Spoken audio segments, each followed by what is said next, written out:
कोई चुनौती नहीं है, किसी से चुनौती नहीं है, और हम किसी को अपना प्रतिद्वंदी मानते नहीं। हम अपनी जीत पर आश्वस्त है, यहाँ की जनता जीत पर आश्वस्त है, यहाँ की जनता का। हम तो जब 2019 में जीते थे, उस समय तो हम विधायक भी नहीं थे, यहाँ के लिए काम भी नहीं किए थे, और आज तो हम गोमिया विधानसभा क्षेत्र का विकास किया है। हर एक गांव में, कोई भी ऐसा गांव नहीं है जहां पर हमने विकास का चिरंडी पहुंचाया है। आजादी के 78 वर्षों में कई दर्जन ऐसे गांव थे जहां जाने के लिए लोगों का सड़क नहीं था, जहां जहां जाने के लिए लोगों के लिए नदियों में पुल पुलिया नहीं था, जहां पर पेयजल की सुविधाएं नहीं थी। आज हमने हर जगह पर पेयजल पहुंचाने का काम किया, सड़क निर्माण का काम किया, पुल पुलिया का काम किया। तो हम विकास के बल पर, और विकास जो हम यहाँ पर किए, निश्चित रूप से वो विकास का प्रतिफल हमें यहाँ की जनता अपने आशीर्वाद के रूप में बिल्कुल कहीं कोई चुनौती नहीं। हमने काम किया है, 365 दिन लोगों के बीच रहते हैं, लोगों की सेवा करते हैं, विकास करते हैं, और निश्चित रूप से यहाँ की जनता उसी के प्रति अपने आशीर्वाद के रूप में अपने घर के बेटा को आशीर्वाद बनाने, आशीर्वाद स्वरूप विधायक बनाने का काम। विधायक जी, कैसे आप लोग विधानसभा चुनाव में आप टैकल करेंगे, क्योंकि जयराम महतो आपकी विधानसभा से लोकसभा चुनाव के टाइम में सर्वाधिक वोट लेकर के आए थे, तो कैसे इन चीजों को हैंडल करेंगे? लोकसभा चुनाव विधानसभा चुनाव में अंतर होता है। लोकसभा चुनाव का मुद्दा, विधानसभा का चुनाव का मुद्दा बहुत अलग होता है, और ये विधानसभा चुनाव में कोई फैक्टर नहीं है, कोई असर नहीं पड़ रहा है। विधानसभा चुनाव में डॉक्टर लंबोदर महतो 365 दिन जनता के बीच में रहता है, 365 दिन जनता की सेवा करता है, 365 दिन जनता क्षेत्र का विकास करता है, और हमने विकास करके दिखाया। 50 साल में जो लोगों ने नहीं किया, हमने 5 साल में करके दिखाया, विकास के बल पर। और हम तो यहाँ के बेटा है। अब इस बार में सीधे चलेगा कि ना चल तो बाहरी विधायक ना चल तो, यहाँ का बेटा सक्षम है, यहाँ का बेटा दिखा दिया है काम करके कि यहाँ का बेटा सक्षम है। और यहाँ का नारा इस बार का गोमिया विधानसभा का नारा है, ना चल तो बाहरी विधायक ना चल तो। क्या आशु पार्टी गठबंधन के साथ चुनाव लड़ेंगे कि अकेले लड़ेंगे? निश्चित रूप से अभी तक कोई एनडीए के लेवल पर अभी तक इस तरह की कोई बात नहीं हुई है, लेकिन ऐसी संभावना है कि क्योंकि झारखंड में हम लोग को सरकार बनानी है, तो निश्चित रूप से हम लोग प्रयास करेंगे कि एनडीए के सभी घटक दल एक साथ मिलकर झारखंड में लड़े और झारखंड में एनडीए की सरकार बने। लोग कहते हैं, राजनीतिक विशेषज्ञ कहते हैं कि जयराम महतो कहीं ना कहीं इस बार के विधानसभा चुनाव में आपसे पार्टी को डैमेज करेगी, कितना बात से सहमत है? वो तो समय बताएगा। लोकसभा चुनाव में भी लोगों ने डैमेज किया था, इसके बाद भी आजसू पार्टी जीती, इसलिए ऐसा कुछ नहीं है। लोकसभा चुनाव का परिणाम सामने है कि आजसू पार्टी लड़ी, कई लोग लड़े, कई लोगों ने कुछ क्या किया नहीं किया, किसी से छिपा हुआ नहीं है, लेकिन जीत आखिरकार किसकी हुई? जीत तो आखिरकार आजसू की हुई, और विधानसभा चुनाव में भी वही होगी, जीत आजसू की। अभी भी आजसू की जीत है और आगे भी आजसू जीतेगी। जिस तरह से अभी झारखंड सरकार जो है उत्पाद सिपाही का दौर ले रही है, उस बीच जो है बहुत सारे ऐसे अभ्यर्थी का जो है मौत हो जा रहा है। हालांकि इस बेरोजगारी का दंड झेल रहे लोग जो 5 सालों के बाद, 6-7 सालों के बाद जो इस तरह का वैकेंसी आती है, और इसे मौतों की संख्या जो है 12-13 बताई जा रही है। कैसे देखते हैं आपके क्षेत्र में भी इस तरह का घटना सामने? देखिए, निश्चित रूप से जो वर्तमान सरकार है, राज्य सरकार यहाँ के युवाओं के सपनों को रोकने का काम कर रही है लगातार।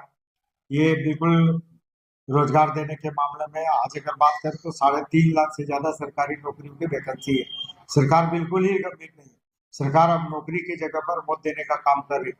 जो उत्पाद सिपाही में, ये आज तक पूरे देश के इतिहास में कहीं नहीं होगा कि सिपाही की बहाली हो रही है और लोगों की जान जा रही है। इस झारखंड सरकार ने ये भी इतिहास बनाया कि उत्पाद सिपाही की बहाली में अभी 12 से ज्यादा नौकरी, तो 12 लोगों को नौकरी देने का काम नहीं की, लेकिन 12 जो शिक्षित बेरोजगार है उनका जान लेने का काम किए। तो निश्चित रूप से ये सरकार रोजगार देने के बदले पर मौत बांट रही है। विधायक जी, आपने कहा था कि खैरा चातर को प्रखंड बनाएंगे और डिग्री कॉलेज खोलेंगे अपने प्रखंड में, तो वो अभी तक हो नहीं पाया है।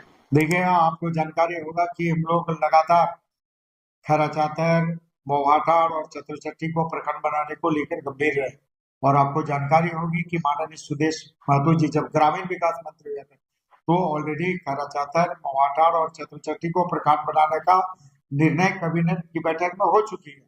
लेकिन जो वर्तमान सरकार है, इनकी जो गलत नीति है, इनकी नियत और नीति की वजह से आज तक कसमार का खैरा चातर, मोहाटाड़ और चतुर्चट्टी अभी तक प्रखंड नहीं बन पाया, लेकिन इसको लेके लगातार हम लोग सड़क से सदन तक मुखर रहे हैं, आंदोलन करते रहे हैं, आवाज उठाते रहे हैं और आगे भी हम लोग सड़क से सदन तक आवाज उठाते रहे। अभी बहुत सारी योजना ये सरकार ला रही है, ये पहले भी दे सकते थे, अभी चुनाव के टाइम भी कुछ 2-4 मंथ जैसे मैया मैया सम्मान योजना। देखिए अभी अभी जो वर्तमान सरकार है, आपको याद होगा किसी सरकार ने घोषणा किया था कि अगर हम यहाँ के प्रतिवर्ष 5-5 लाख लोगों को नौकरी देंगे, नियुक्ति वर्ष बनाया 2022 को, 5 लाख लोगों को नौकरी देने का बात हुआ, नौकरी तो नहीं दे पाई। और इसी सरकार का घोषणा था कि अगर नौकरी नहीं दे पाएंगे तो 5,000 और 7,000 हम बेरोजगारी बता देंगे, वो भी देने का काम सरकार ने की। तो अब जब चूंकि चुनाव आ गया है, इस सरकार का अपने पैरों के नीचे जमीन खिसक चुका है, ये सरकार का जाना तय है, जाना तय मान चुकी है।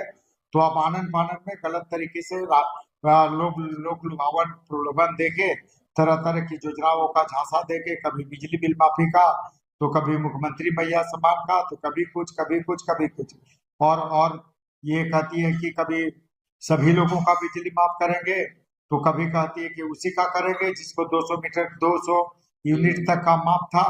तो सरकार एक तो बिजली नहीं दे रही है, बिजली के लिए हाहाकार मचा हुआ है, बिजली का आपूर्ति नहीं है, और सरकार को ये बताना चाहिए कि कितने लोगों को 200 यूनिट तक का बिजली माफ हुआ, जब आपका मीटर ही किसी के पास लगा हुआ नहीं है। तो 200 यूनिट का मापक क्या है, मानदंड क्या है, कैसे आप नापेंगे, कैसे 200 यूनिट तक का माफ करेंगे? तो ये पूरी तरह से मकड़जाल में ये सरकार उलझाने का काम कर रही है। विधायक जी, जिस तरह से 2019 में जब चुनाव लड़े तो आपको जीत हासिल थी, लेकिन इस बार जो है 2024 की अगर बात करें विधानसभा चुनाव, तो इसमें जो है बहुत सारे इससे घटक दल भी आए हैं, इससे राजनीतिक दल भी आए हैं, जिसमें से एक दावेदारी पेश कर रहे हैं। क्या लगता है कि मधुर महतो को गोंदिया विधानसभा से उस तरह का चुनौती का सामना नहीं करना पड़ेगा, क्योंकि पहले जिस तरह से हुआ था अब उससे बेहतर हुआ है? देखिए पार्टी एक तरफ एसटी उर्दू को एसटी में शामिल करने की मांग करती है, दूसरी तरफ ओबीसी आरक्षण को 27% आरक्षण मिलने के लिए कोर्ट में जाती है, तो आपका स्टैंड क्या है पार्टी का? आप देखिए दोनों अलग मुद्दा है।